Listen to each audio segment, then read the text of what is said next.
group of people was taken to America and sold as slaves? Africans were once taken from their homelands and sold as slaves in this country and many others. Slavery is among mankind's worst institutions. Yet throughout history, it has been widely practiced and accepted. Nearly every ancient civilization embraced slavery. Ancient Egypt, Persia, China, and Greece all thrived on slavery. The Romans enslaved so many Slavic people, they gave us the word slave. The Aztecs and Incas enslaved prisoners of war and even sacrificed them to their gods.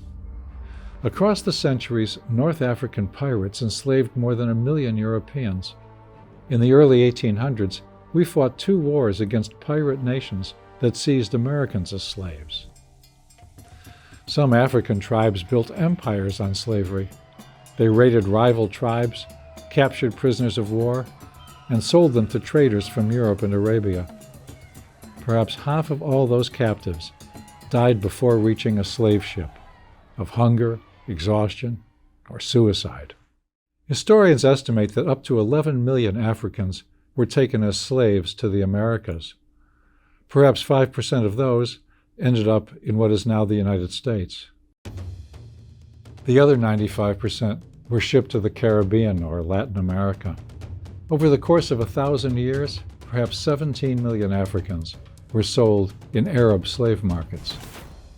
Today, it's estimated that more than 40 million people are being held against their will, from slave laborers to sex slaves, primarily in Africa and Asia.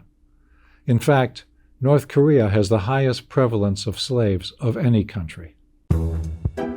What group of people was taken to America and sold as slaves?